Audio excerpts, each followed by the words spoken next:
Anand railway police દ્વારા તહેવાર દરમિયાન રેલવે પોલીસના પીઆઈ જે.બી. રાઠોડ સાહેબની અધ્યક્ષતામાં શાંતિ સમિતિની મીટિંગનું આયોજન કરવામાં આવ્યું।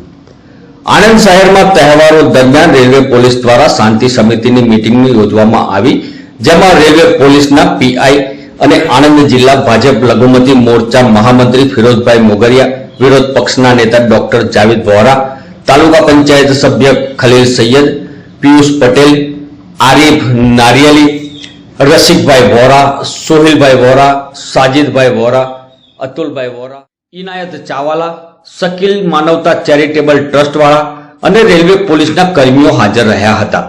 જેમાં રેલવે પોલીસના જે.બી. રાઠોડ સાહેબે જેમણે રેલવે ટોલ ફ્રી 02692 253 201 નંબર જાહેર કર્યો હતો, જે 24 કલાક સેવા આપશે, જે તહેવાર દરમિયાન જરૂરિયાતમંદ ઇમરજન્સીમાં આ નંબરનો ઉપયોગ કરી સુરક્ષા પૂરી પાડશે।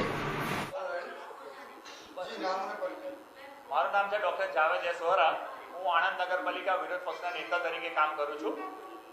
આજે તારીખ 27/9/2024 ના રોજ આગામી નવરાત્રી પર્વ નિમિત્તે આણંદ રેલવે સ્ટેશનના પીઆઈ મેડમ તરફથી એક શાંતિ સમિતિનું આયોજન કરવામાં આવ્યું છે કે જેમાં આણંદના આગેવાનો તથા મને પણ એ લોકોએ નિમંત્રણ આપ્યું છે અને આ બાબતે પીઆઈ મેડમે બહુ ઘણા સારા એવા સૂચનો આપ્યા છે કે નવરાત્રી દરમિયાન જે 10 દિવસ છે ત્યાં રાત્રિ દરમિયાન કોઈ પણ છોકરી કે કોઈ પણ વ્યક્તિ રેલવે સ્ટેશન પર અટકાવશે કે કોઈ તકલીફ પડશે તો રેલવેની પૂરેપૂરી રેલવે પોલીસ તથા એની પૂરેપૂરી સંભાળ કરશે અને જરૂર લાગશે તો એમના આગળ ફેમિલીને કોન્ટેક્ટ કરીને એમને પહોંચાડવાની બી જવાબદારી રહેશે અને કોઈ પણ અનિચ્છનીય બનાવ ના બને એનું પણ એ લોકો પૂરતું ધ્યાન રાખશે અને આ બાબતે અમે આણંદના નાગરિકો એમનો ખૂબ ખૂબ આભાર માનીએ છીએ।